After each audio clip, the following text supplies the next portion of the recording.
Oh, hey guys. My name is Carlos Verdugo. I play drums with Sublime with Rome. And here's my studio.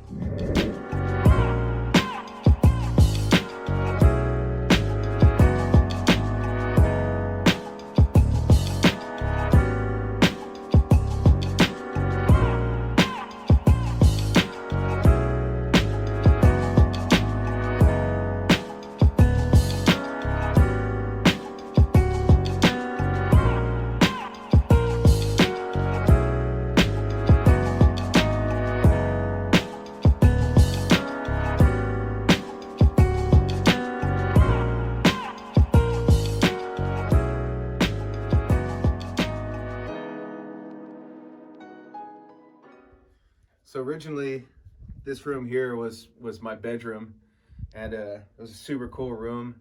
I had a fireplace, and it was a really big room. It was one of the biggest rooms in the house that I was spoiled to have. And in high school, I used to have parties and stuff in here. My dad would let me basically do what I wanted to. But now I own this place, and so I turned this room into a recording studio. I made the fireplace into a bass trap, to a giant bass trap, so it really works crazy. The room in here sounds great. And then in the corners I made bass traps, and on the walls. If you come over here, you can see kind of how it looks. It's on the top I have the Owens Corning 703, which is an insulation. It's kind of expensive, but it works really well. And this has a residual sound gap in the back, like a 2.5 inch, so it helps for keeping the bass trapped inside there. Like I said, this is just basically an air space in the back to where the bass will travel through the front of the bass trap, and it'll get trapped in this sound area back here. And this material right here is acoustic fabric as well, so you want to make sure you have the right acoustic fabric on there, because if you have the wrong fabric, then the bass will basically just bounce off, and it won't even get trapped in the bass trap. So these have really made this room sound great for my drums and just jamming in here in general. These corner traps, I went from the bottom of the ground all the way to the top of the ceiling. I tried to get as tight as I could with the corners here. And these are framed out. These are basically, this is all filled with rock wool. And so I didn't feel it necessary to fill it with the Owens Corning 703, because it's really expensive, and to fill all these would have cost a lot of money. So that rock wool is cheaper, and it's really good for sound deadening.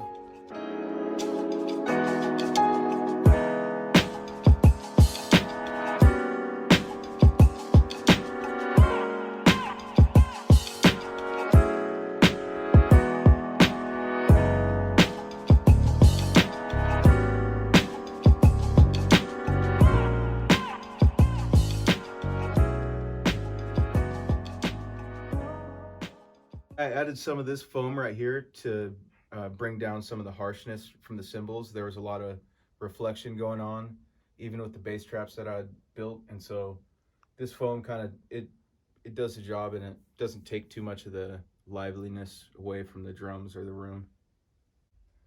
I installed these soundproof curtains because we love to open this up and enjoy the fresh air when we can, when we're not tracking. But when we're tracking, we always close these up, so it just really makes this place tight. I'm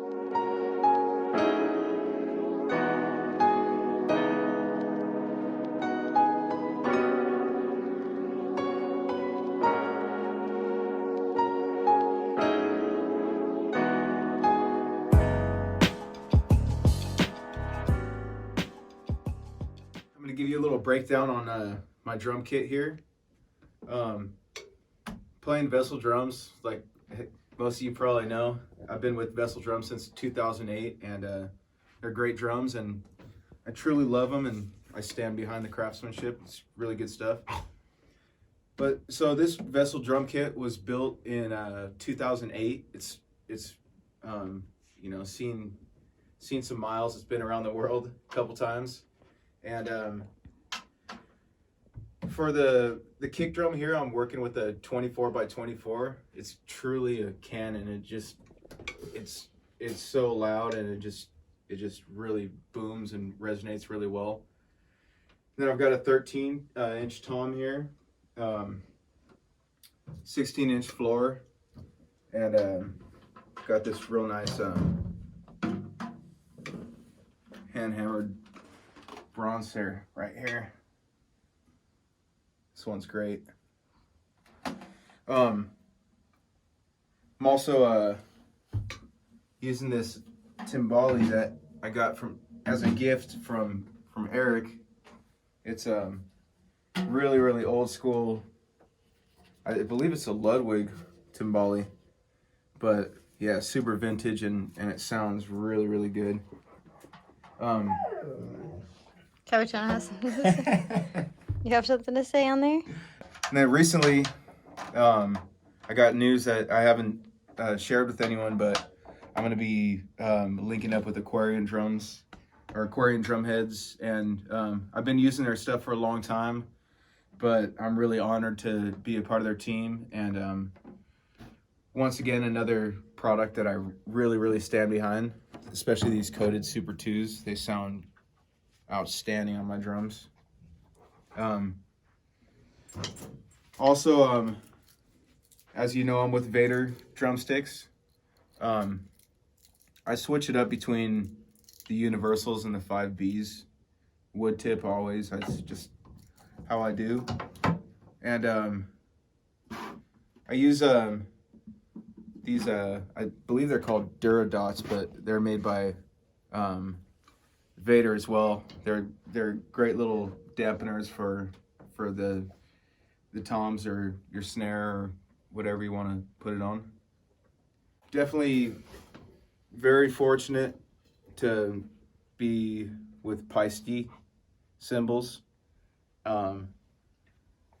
They've been my favorite since I was growing up, and these signature series cymbals, they really sound good, especially here in the studio. I picked this set out specifically for the studio.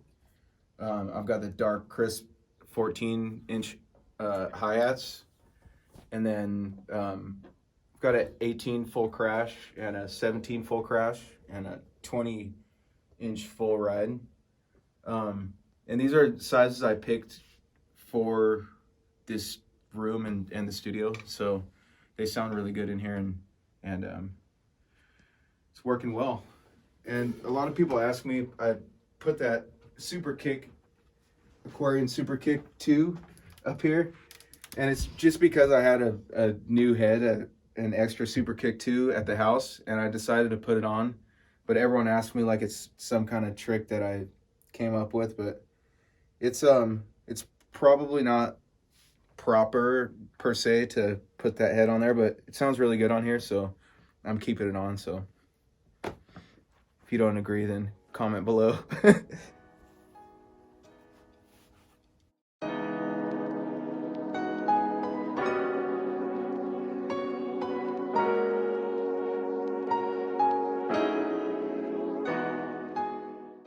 Huge shout out to Warm Audio. These guys really set us up right, and I want to break down each mic on how I use them around my studio.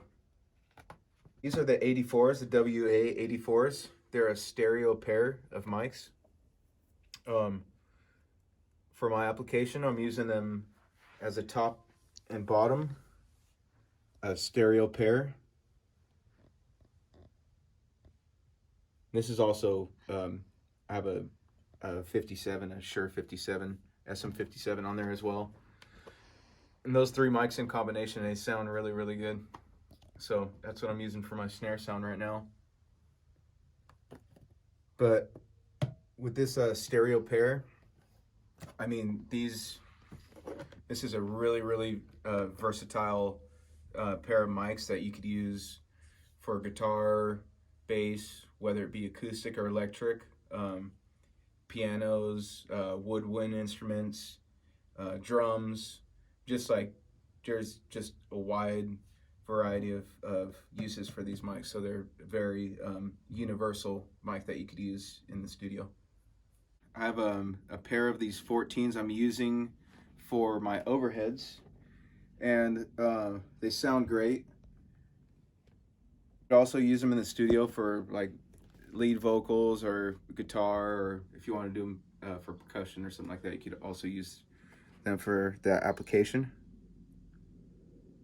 It's basically replicated off the original 14s, which are before the 414s, and they're great overheads. So, I mean, for great price, you can get these warm audio ones, and they sound so good.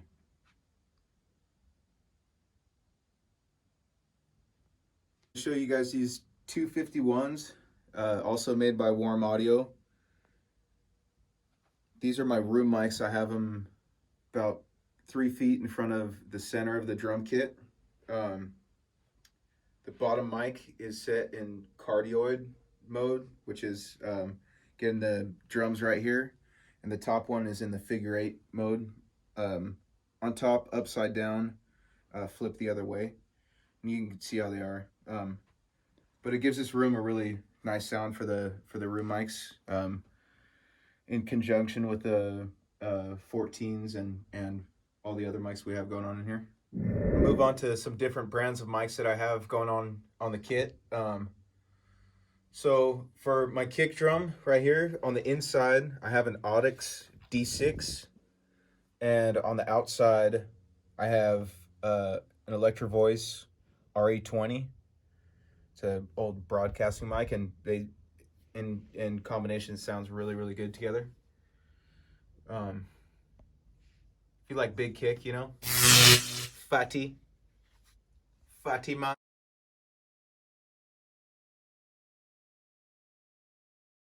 Microphone right here is a Shure SM81. It's great for the hi-hat. It's got a really nice, bright, crisp sound for what you want for the hi-hats. So that's what I chose to use for this application. Moving on to my rack tom, I've got a Sennheiser 421. Gives a great sound for any tom that you're trying to record, but in particular, I just have this one on the rack tom.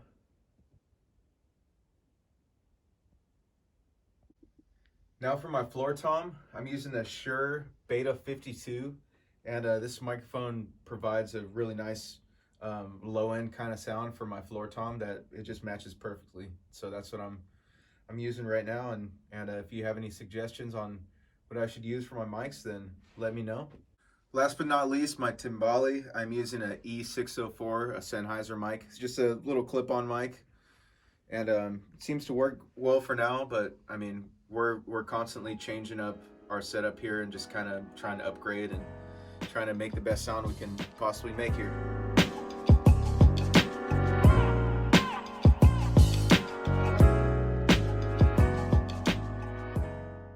I'm going to break down to you what I got for my equipment, what I'm running my microphones through.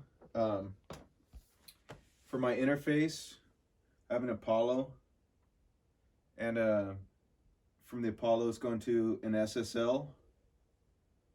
From the SSL it's going to a UA4710D, and then it's going to the Demeter. It's like a tube preamp. So on this tube preamp, I have my overheads, my 14s, my Warm Audio WA14s. And on the 4710, I have the shells. So I have my kick, snare, my two toms. On the SSL, I have my room mics, and I have also my my hi-hat mic and another kick mic. So they're kind of just all spread out, but it works pretty well for what I've got going. And then I've got this old school 11 right here that I use just so I can record ideas pretty much, and then when we go to track, we'll actually mic the cabs and do it that way. My recording program, I'm using Pro Tools 2019 12. I just have the subscription that I work with, and I'm running it through my Control 24.